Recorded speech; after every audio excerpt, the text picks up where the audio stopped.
Okay, and we are on. Yes, welcome, welcome, welcome. This is the fucking expert panel right now. I'm so excited. Oh, it's so good. For those of you that don't know what we're doing, this is Money, Sex, and God, and I brought in the top experts on masculine, feminine polarity, integration, liberation, to come on live with us, which I am so psyched about. And I'm going to intro each of them in just a sec, just so you know. I'm Genevieve Rudolph, and I'm an erotic embodiment coach. And I really play in all areas of the spirit. I play with the darkness, bringing it into the light so you can be all of you, to have it all for you. And we play with masculine and feminine, right? That's part of it, which is why I really wanted to have this on and why I really wanted to play with it. So I just want to go ahead and intro everyone. Daniel Fox is here. Yes. So hi. Hey, Daniel Fox is a business coach and an author, and he founded an 8-figure business with hundreds of employees. And then he ended up finding himself purposeless and disconnected from his passion. Yeah, I can relate to that, man. Like, I feel you on that. You now coach you coach committed world changers to turn their passions into thriving and fulfilling careers. Thank you, Daniel, so much for being here. So excited. Thank you. Absolutely. And then we also have Kendra Cunov. Hey. She's the founder of Fierce Grace. She does embodied wholeness for women. She's been studying, facilitating, and practicing, most importantly, authentic relating and embodiment practices and deep intimacy work for the last 15 years. Kendra has worked with thousands of men, women, and couples in the areas of embodiment, intimacy, communication, and full self-expression. She works with organizations and leaders, as well as men, women, and couples who know that presence, truth, connection, and integrity are our truest access points to success in business and in love. Yes, sister, I feel you.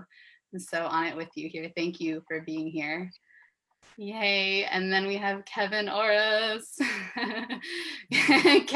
Kevin leads primal embodiment, authentic relating games, and bioenergetic polarity activations. Wow. He is a revolutionary coach, retreat wizard, and yoga teacher as well. Thank you so much for being here. Great to be here.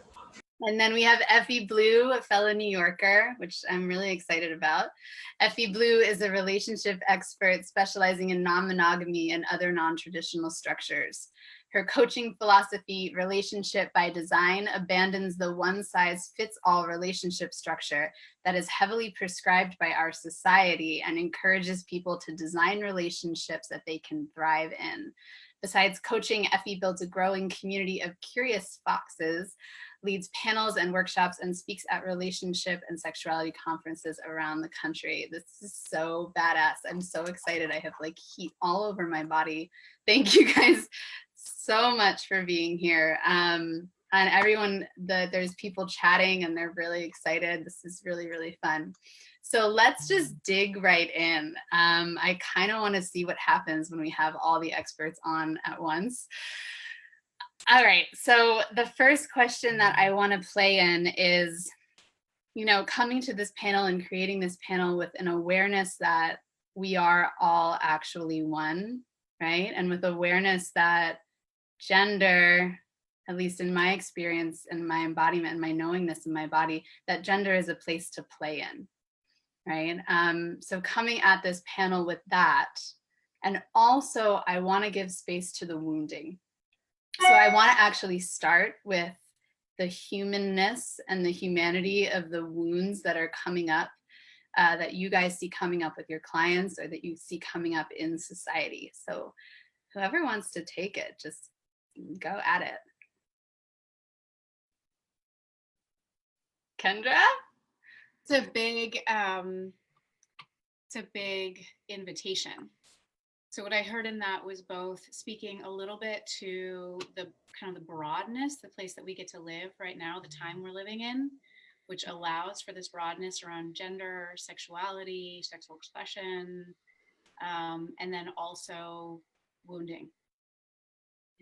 Yeah? Yeah, that's Okay, right. cool. I have sort of the way I like to hold, especially the piece around sexuality and gender, is both simultaneously that it's absolutely a place to play in, like you said. Like, I love that. And that, again, especially if we're going to talk feminine and masculine, that of course we're talking about that those are energies way beyond any human body. And they're within every human body, but they're like in the universe, they're in the natural world. Like, these are energies rather than man, woman. And as fluid as all that can be, and as wide as we all are to hold all of it, I do have this experience that we come into this world, like part of our path is the body we get born in. And to me, that's one of the foundations of embodiment work. And that doesn't mean just because you're born with a vagina means you're a woman or you like to date men, or like what we do with that is ours. But that is part of the path that we have to walk. Is like, I came in with this body into this family system, into this country, into this, maybe missing a leg and having a vagina, like all of the pieces of the body I got born into are part of the path I have to walk. And that will come out in embodiment work, that will come out in my sexuality, that will come out in my relating. And that we can't deny that exists, while also not denying that we get to be all of it and however we choose to play. I'll pause there because that's a lot of words. Thank you for saying the things that I've been thinking of and feeling in my body. And with that, I'm curious, right? With having that knowingness and understanding all of that, what is stopping us from,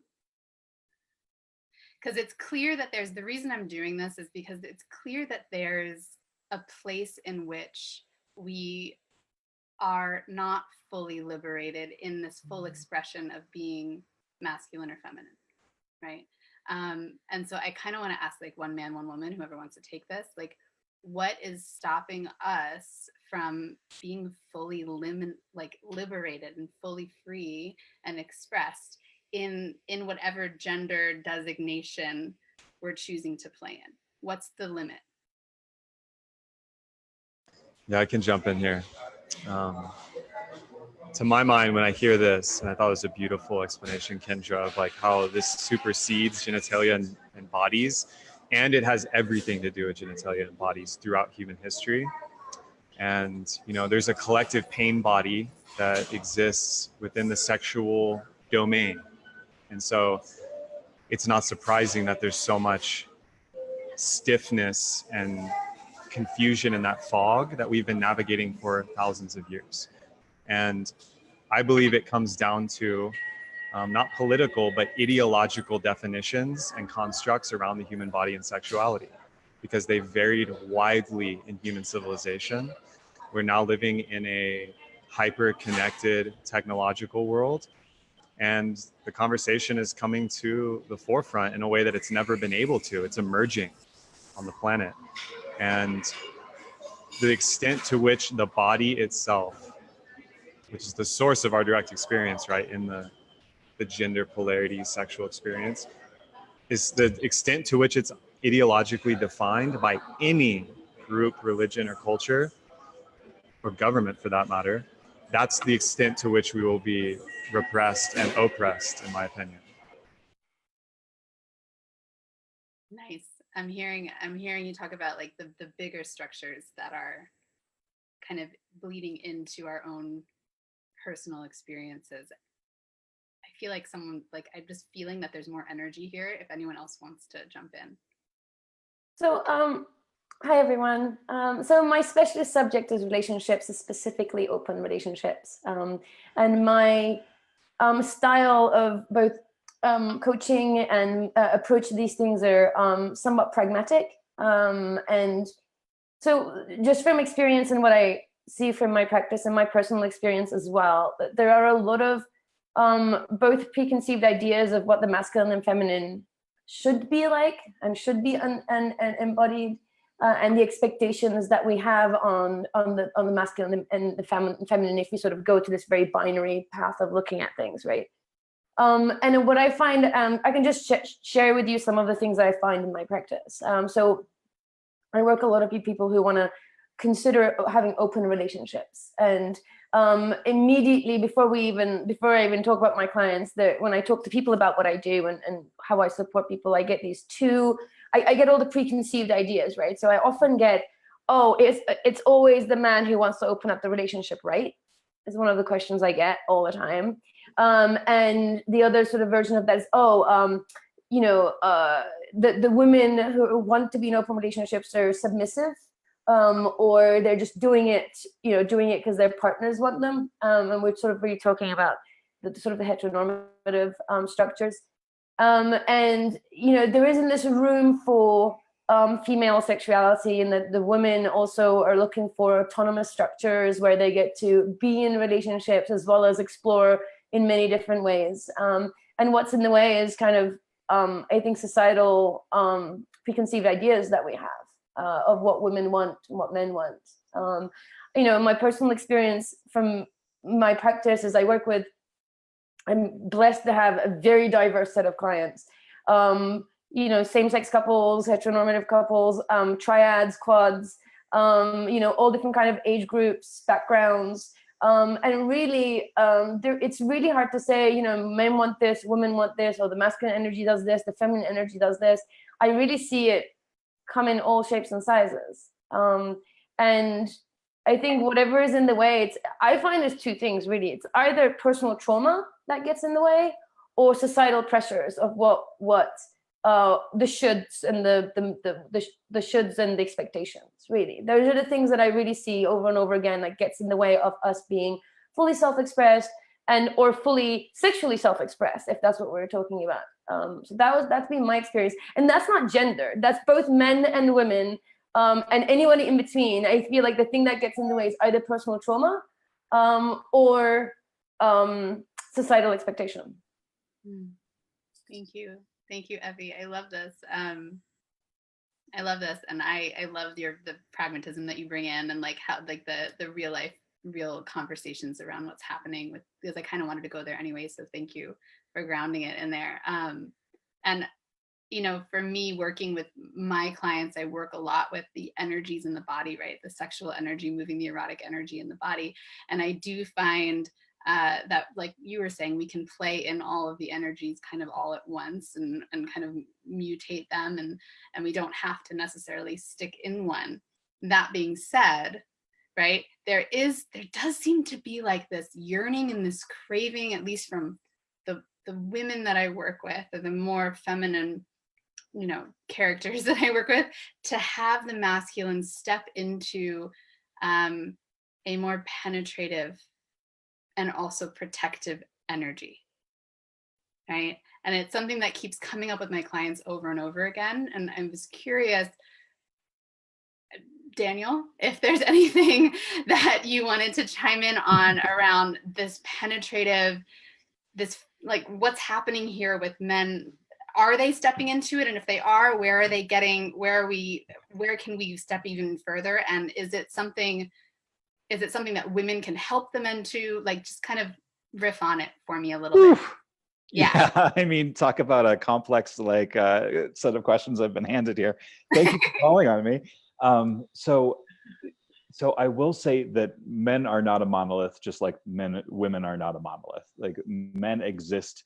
It actually, if you think of the word men, it's a construct of language, because there is no men.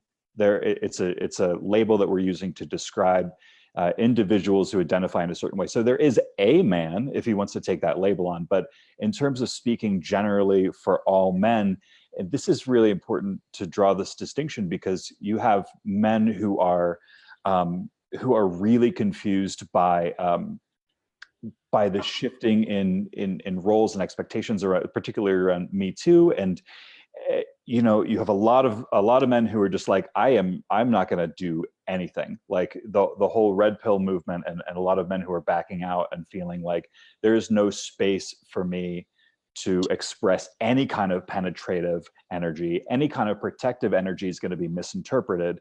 And so that's happening at once. And I would say simultaneously, you have another subculture of men who are maybe doing, maybe more in tune with a lot of this work that we're doing, maybe on a more of a tantric path in coaching circles, who are being invited and saying, no, your presence, your masculine presence is wanted.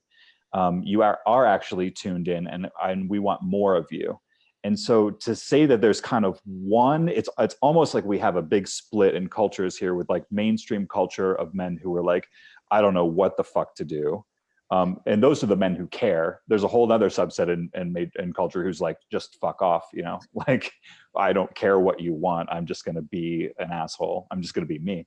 Right. And then you have the other, so it's fine. okay, yeah. And then you have kind of the subset of tantric men who are being invited to be more penetrative. And it's something like, my guess is a lot of these men who are being invited, who are cued into these conversations, are having to learn how to step into it from a place of being more sensitive. You know, we're actually kind of having to come, give ourselves permission to express these more traditional masculine energies from a place of being more sensitive naturally, or a history of being maybe more personally sensitive and more personally in our feminine. So is what I'm hearing you say is that there's almost, in order for the man to step in fully into this, and this is just where my brain is going right now, but maybe there's a bit of which is what's happening with women I work with too, there's a bit of an integration necessary of their own internal feminine. I think I caught you on that. Like they're pulling in a little bit of that kind of like softer, vulnerable, sensitive side into themselves. So I look at it like, if we want to reference an author, David Data did, you know, he kind of laid this out, right? So there's like the Cro-Magnon man, like the 1950s man. Then there was like the man who is more in his feminine, and it was like the 80s and 90s. And that's where a lot of men who I see who are interested in coaching and interested in this sort of thing, they're there. And then now we're seeing kind of the emergence of, what does he call it? The way of the superior man, you know, like he's, you know, he's certainly putting, he's certainly putting value judgments on that third wave, but that's what I'm seeing, is this invitation to be this penetrative masculine energy. So he kind of lays it out in these three eras. And a lot of times this, what he's calling the superior man, or I'll just call it a third wave kind of masculinity, is emerging from this more sensitive masculinity. It's emerging from these conversations of being more united with the feminine, being more compassionate and being more reserved or back. And we're now hearing our sisters say, okay, that's been good. I appreciate you hearing me. Now why don't you match me? Why don't you step up and bring something that I don't naturally bring? Thank you. I'm hearing that, and I'm thinking into really my own experience right now of kind of shifting it into the feminine, right, in an embodied feminine space, where I learned the masculine in me first very well, right, as like a high successful businesswoman. That's what I rocked at. I was very penetrative. I knew how to do it. I'm good with money. Like, I got it. And it's only been the last couple of years that I've been hearing men say, okay, like, meet me in your feminine. Like, you can actually go and fall back into that space now. And it's been a really beautiful journey. And I've been watching more and more powerful women, right? And this is one of the questions that came up when I posted about this, is the question was like, what does it mean to be truly deeply feminine and still be powerful, right? Because often a lot of people are associating this masculine power and the feminine surrender, right? Or masculine control and the feminine surrender, but there's this kind of connotation that there's more of a power in this masculine place. So what does it mean to be truly powerful and feminine at the same time? Like, how do we do that as women now, showing up in the world, in the corporate world, and owning businesses? What does that look like? So can I just interrupt, because I have a kind of thought on this, and that I've been in these kind of conversations before where we sort of associate these qualities to the masculine or the feminine. And in fact, when you asked me to come on this panel, I've been thinking about this, and my stance often fall on this idea that it's these qualities that we associate to the masculine and the feminine are still somewhat, I can't help but feel they're still somewhat social constructs. That we sort of think of the, the power that goes with the, the masculine, and the power that, or like the penetrative, like there's all these, essentially they're value judgments that we're sort of sticking to this polarity of energy, and that we're sort of seeking this polarity in, in individuals or in gender, whereas I'm not really sure why we just don't look at the qualities themselves without necessarily assigning them to a, to a gender. Like, instead of saying, can I tap into the feminine in me? Why can we say, can I tap into the more gentle, if that's what you mean, right? If you mean that you want to be more gentle, more nurturing, right? Like, why can we just talk about it in those values or in those qualities? Why does it then we have to like go to that next step of like assigning those things to the feminine without, which inevitably gets assigned to the woman, right? Because that's just how society, so you're kind of perpetuating this idea of the polarity in genders. Whereas if we can talk about these things in terms of qualities that, or spaces that we want to embody, rather than these polar energies, right? So you want to be more assertive, then be more assertive. It doesn't have to be more masculine, right? You want to be more nurturing, then be, embody the nurturing energy, not embody the feminine. That's I'm always unsure to why, what use there is to sort of take it to the polarity energy and assign it and discuss it in those terms, and then we have this perpetuating this idea is that, oh, power is with the masculine. Well, is it, or you just power your own power, whatever that looks like? Can I say something about that? Yeah, I can feel people wanting to respond. Go ahead, Kendra. So I love that question. And I really, first of all, I want to say it's really complex, and I don't know that I have the right answer, but I'll say why I continue to use the terms masculine and feminine. And this is kind of the dialogue I have with people about, well, why do I even use them? Like, if it's so confusing and they can be misused so often, and like, why don't we either use the terms yin and yang, or moon and sun, or bloop and blop, or why don't we just say the specificity of the thing that we're talking about?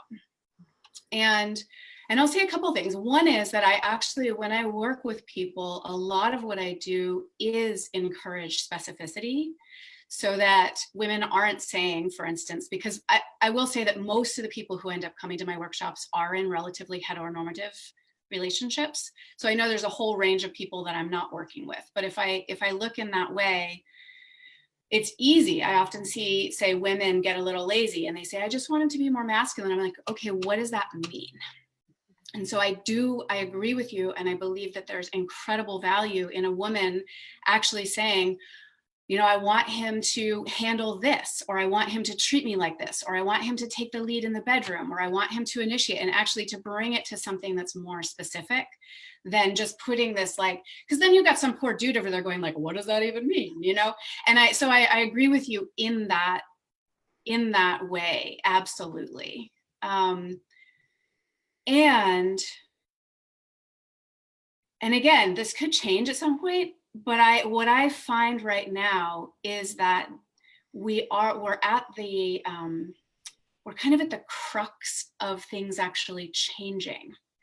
And so I find value in using these terms as a way to continue to say masculine is not men and feminine is not women. It is also men and women, but actually to continue to bring nuance to that.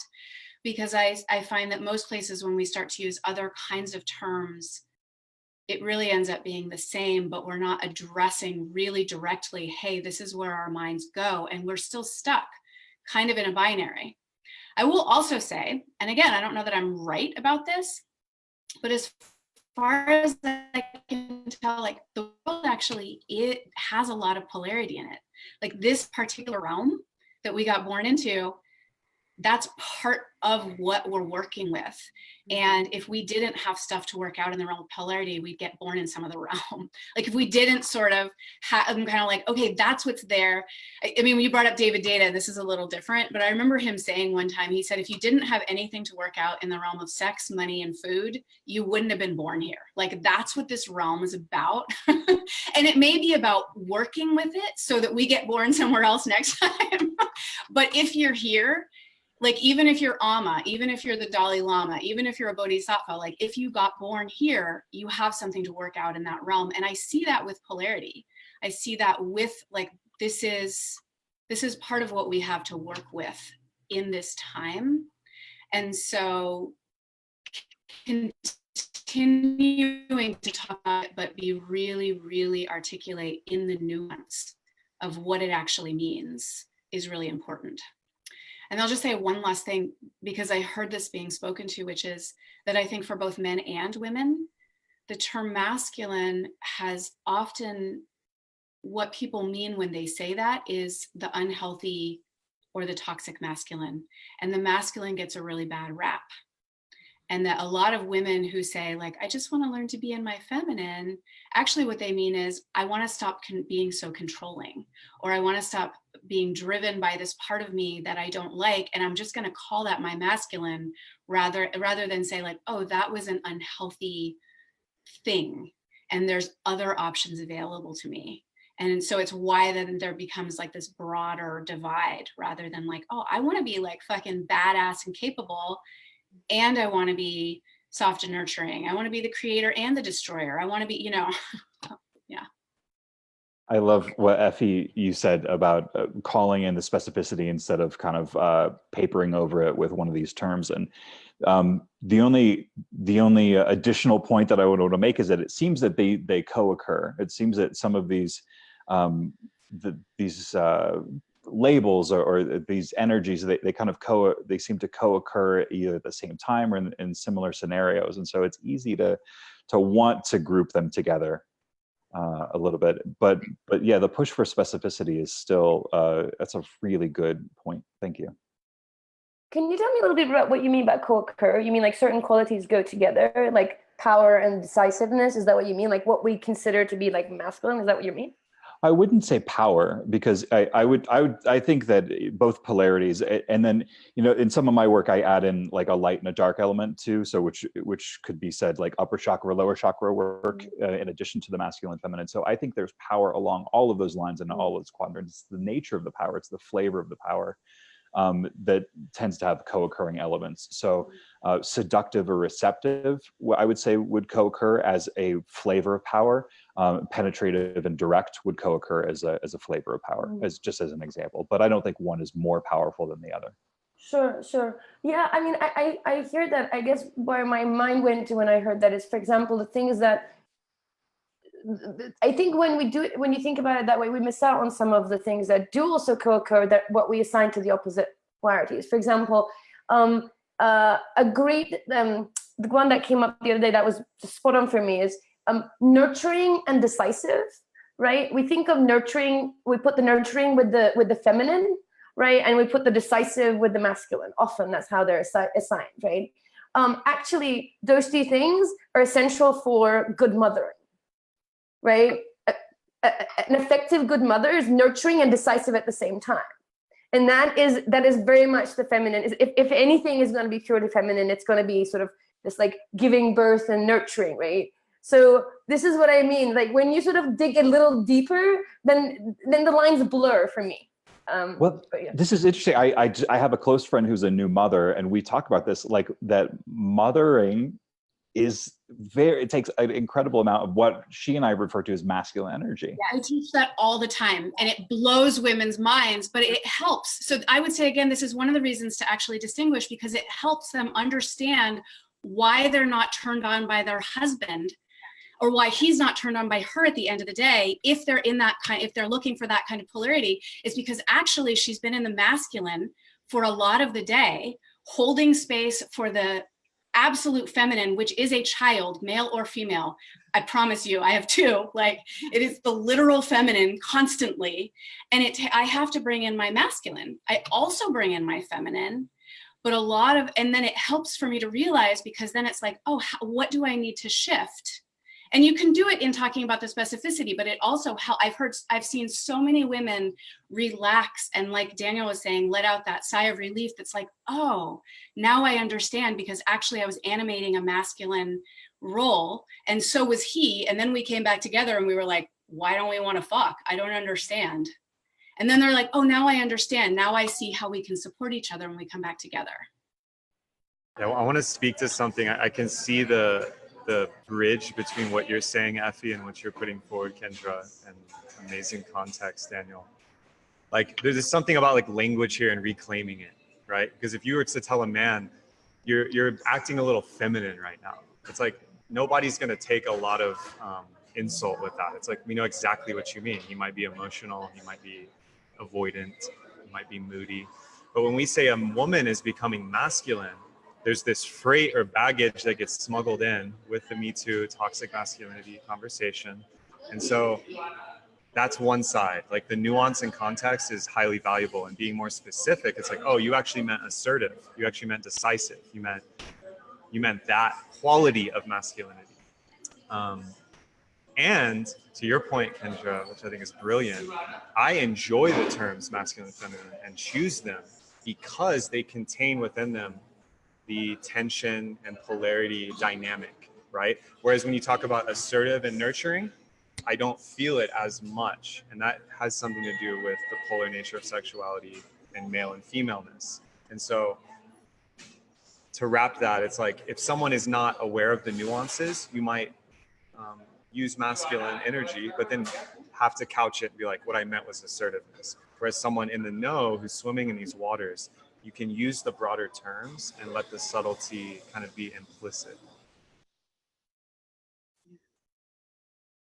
Yeah, I'm feeling what you're saying. Like, thank you for wrapping everyone's stuff, what they said so beautifully, and holding that container, which I then, often consider masculine and me, right? And the way I consider it. So thank you. I know for me, Kendra, to what you were saying with, as a mother, I was just saying the other day, I'm with my son all day long, and then I need like an hour-long feminine ritual after, in order to just be, right?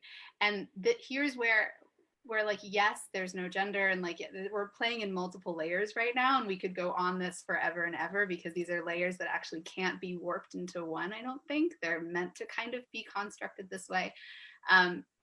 Is that like, my body and the wakes, I work a lot with body and embodiment. My feminine body, if it's only driving in this masculine polarity, it doesn't feel good for too long, right? So I play more with like this internal, if I'm checking in with my body and I'm asking her what she needs, she's like, you need the feminine, whatever feminine looks like to you, in order for this embodiment of this incarnation of character Genevieve, right, to fully live fully and show up fully in the world today. So yeah, just adding in like a little embodiment work on my end. Awesome. I'd love to throw in something here too, just to speak to the nature of the layers and the complexity of this. I was doing a video about masculine and feminine polarities, and pulled in, I think, just like a random clip of two people on a bicycle, but then there was like this zoom up of the actual like pedals on a bike. And so it hit me, like, as I was talking about it, I was like, oh my God, that's the perfect thing. Like, there's force being exerted on one end, and then the system is receiving the excess energy on the other, and it's an efficient system. Like the pedals in a bike have created this efficient system that moves forward toward a singular purpose, which is to propel that wheel forward. And it would be easy for us to look at life through one singular purpose or one singular game. But the fact of the matter is, we're playing multiple games, mostly like unarticulated, at the same time in parallel. So the new mother is playing the mothering game, and she's also, if she's in a partnership, playing the being a partner game. She's also playing the making sure that the house feels good to her game, and maintaining social relationships. All of these simultaneous games are happening, and each one has its own masculine, feminine polarity, or its own yin and yang polarity.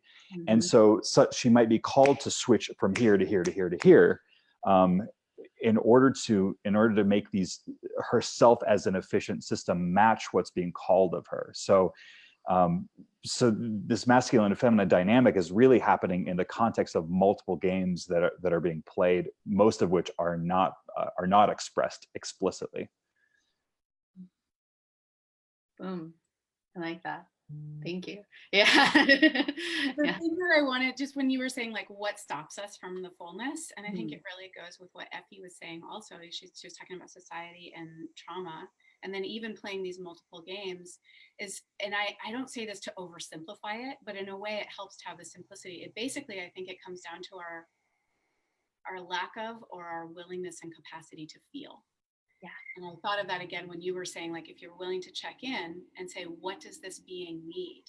And so you were speaking specifically to like the feminine part of me, what does she need right now, to this, but also just checking like, what does this being need right now? And willing to feel whatever that is, willing to feel what feels good, what doesn't feel good, and any place that we're not willing to feel is where we'll be limited in our range.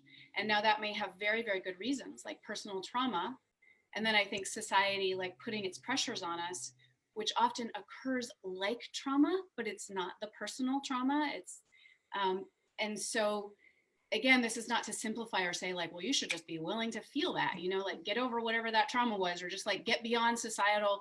But to those of us who have the capacity or the resources, or, the social structures or whatever, to actually start saying, okay, what work do I need to do so that I expand my capacity to feel, which will then expand my range, which then ultimately creates that in widening circles around me. And Kendra, how do you guide? I'm kind of want to kind of wrap like by if all of you, well, or maybe just Kendra, and then if you guys are inspired, how do you guide the feeling to how do you, what's your tool that you use? For me personally, in order to like have that feeling and that emotion in you. I mean, that's such a great question at this point, because at this point I have so many tools. I have a lifetime of Zen meditation, which is a certain way that I can drop into stillness and sort of like the awareness feeling. And that I was literally raised in that. So that comes quite easily.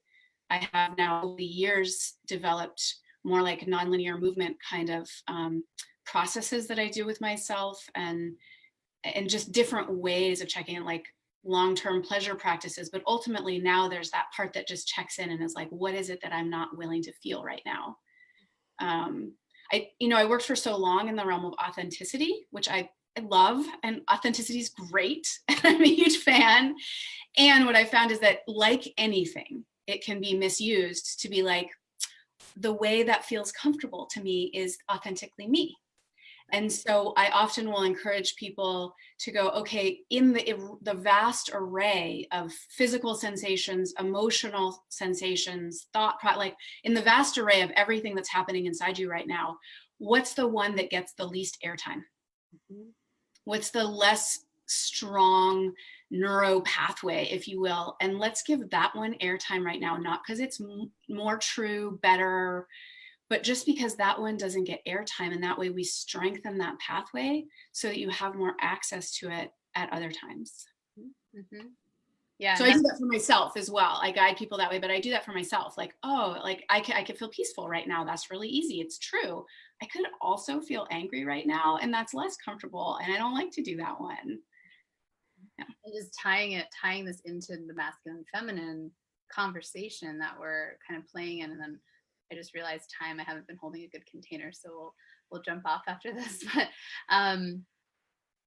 is this concept of like expanding the feelings, right? And as we expand our feelings by really, in my languaging and the terminology that I use is through deconditioning the nervous system, right? Like we're we're starting to decondition it to down-regulate ourselves so that we can fully expand.